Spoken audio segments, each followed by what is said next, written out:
So now we're going to look at a series of posters or a series of different color schemes for one poster design.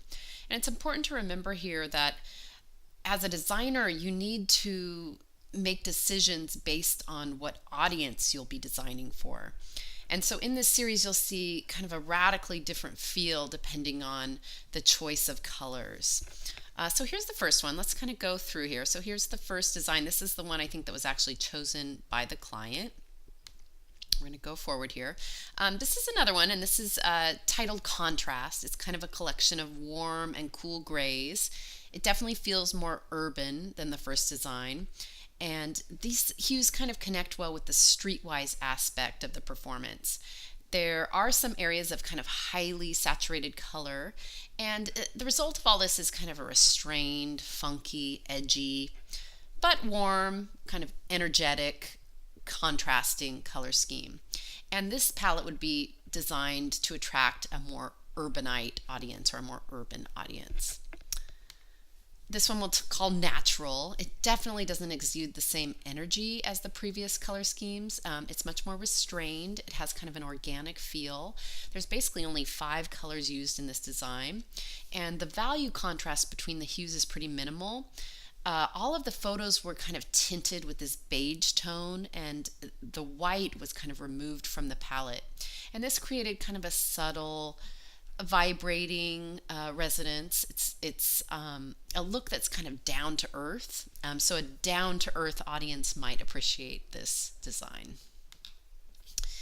This we'll just call Soft Touch. This is a collection of mostly warm pastel tones, which kind of paint the dance performance in a softer light. If the goal of this poster were to attract the attention of a more sensitive, less hyperactive audience, this might be the right design. These pale hues kind of dominate, but there's still contrast and potency through the bright colors in the lower portion of the layout. And kind of in this design, unlike the others, the tree's background kind of merges seamlessly with the border and kind of minimizes the border's effect and kind of promotes a quiet unity. This one we'll title World Beat. It's much darker than the original, and the color scheme kind of highlights the human and cultural relevance of the dance performance. And these colors were based on deeply saturated dyes and pigments used by cultures around the world. And this is all intensified by this black border. So which color scheme reaches the intended audience? That depends on who the audience is. So you really need to speak with your client, figure out who you're targeting, and then base your design decisions on your target audience. And really important that you compare and contrast, do different layouts, different mock-ups, different color combinations, side by side. Comparisons are great. So we're going to kind of dive into posters here. What are posters and how do you distinguish them from other types of design? Posters are always hung in public places. Usually they have to be seen from a distance.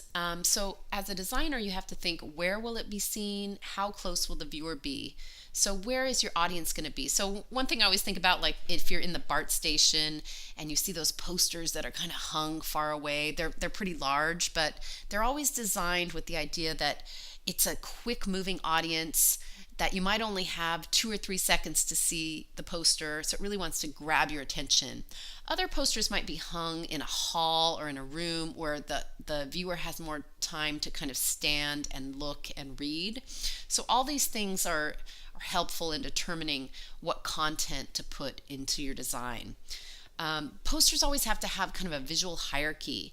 The information has to be easy to see yet interesting. They have to catch the viewer's attention long enough to communicate the message. And they have to make an emotional connection, because that's how you're going to catch the viewer's attention. When you're printing posters or when you're thinking about what resolution to choose, you often want to err on the side of making the resolution too high so that you can scale back if needed. So in another lecture, we talk about resolution and the difference between screen resolution and print resolution. Posters, you always want to design them with a resolution of 300 dpi. That's kind of a minimum. Here's some general advice.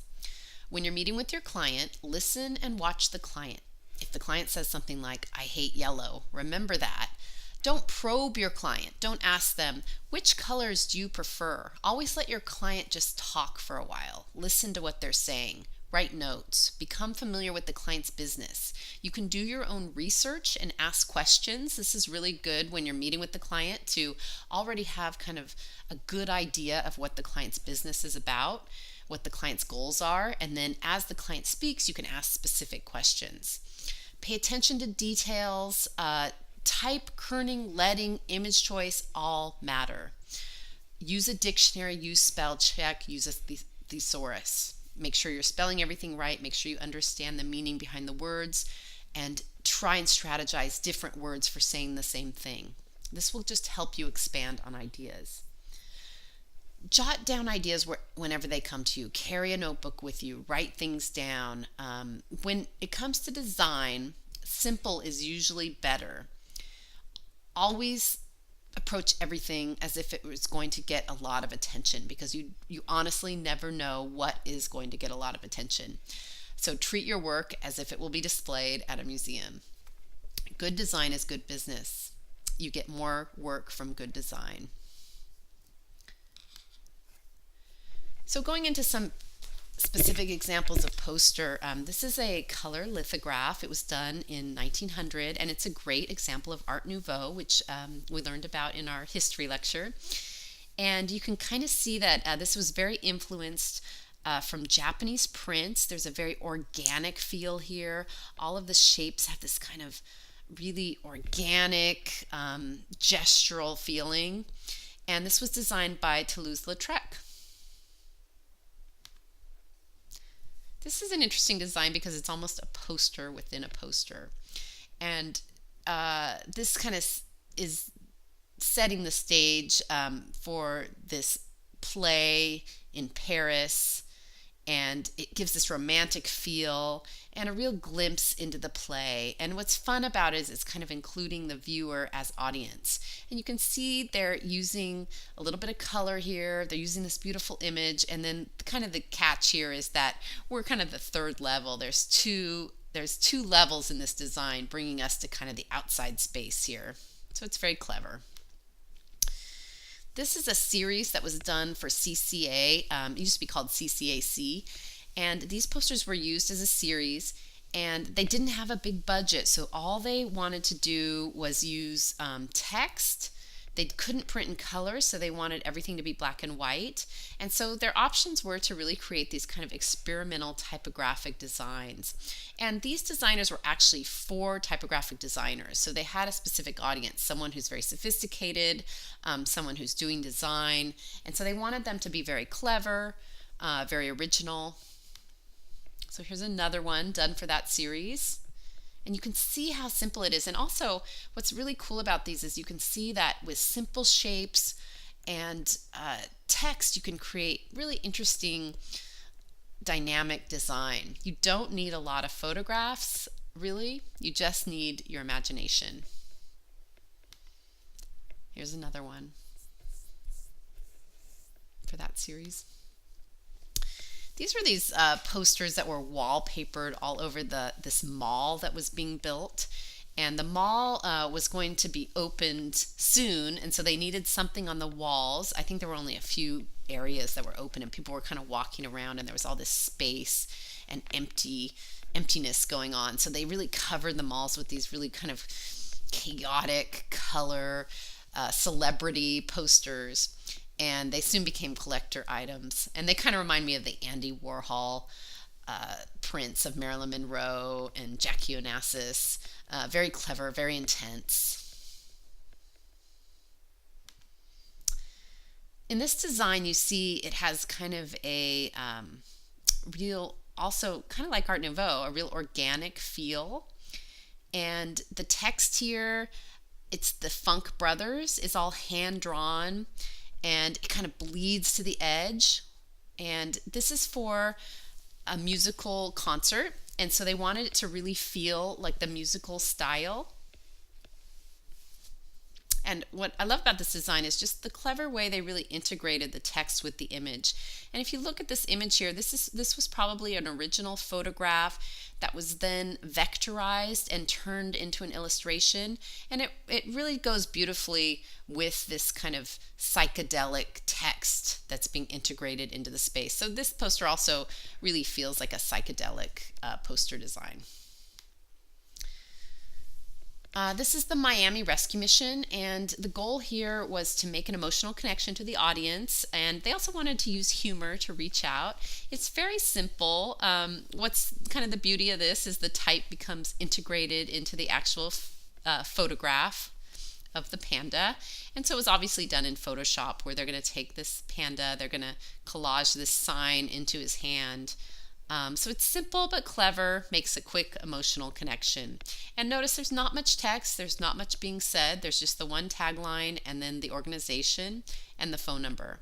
And that's all that's really needed. And I would guess that the people looking at this poster would maybe jot down the phone number quickly if they were interested, but they didn't have a lot of time to analyze. So there's not much in terms of typographic information, it's all the visual.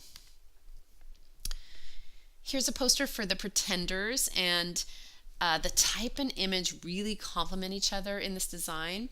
And you can see the visual hierarchy going on. So as you read the text, you see that first you have the big title here, the Pretenders. Then you have All Mighty Senators, which is probably meant to be read next. And then you have the smaller text, which gives you more information about the venue, where you can get the tickets, the phone number. So when we talk about visual hierarchy, we're talking about what needs to be read first, second, third. And it's just beautifully, this text is just beautifully integrated into this design here, where you can actually see that there's little letters in the background. It's kind of a very pixelated feel for this design. This was designer Woody Pertl from Pentagram, and he gave a lecture about design in Iowa.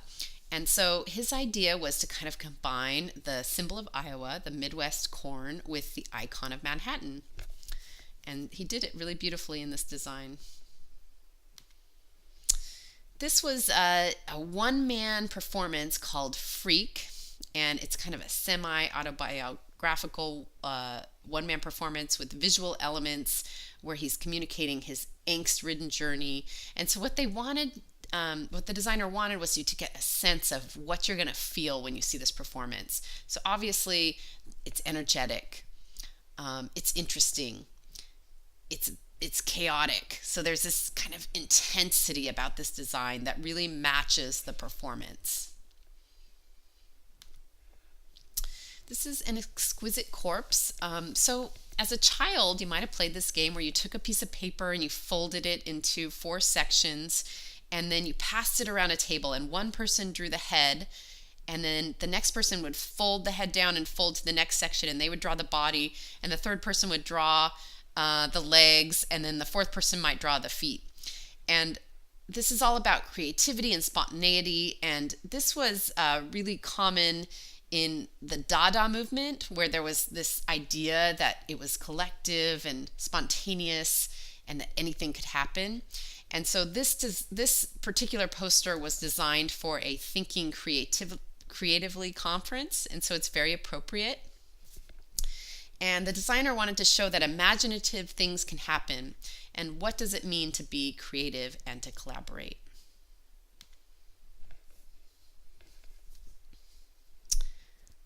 This is Herbert Matter in 1935, and you can see that he used extreme differences in size to create mood and really disjunctive space. And this understanding of scale gives a designer an edge in creating spatial depth.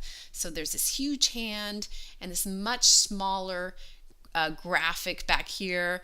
The text is kind of at an angle. Everything's kind of visually making sense. And then later, this is Paula Scheer, and this was her swatch campaign in the 80s, where it was basically a homage to Herbert Matter, who is the designer we just looked at. And she used a lot of the same techniques with scale and placement and kind of a limited color palette for this swatch campaign.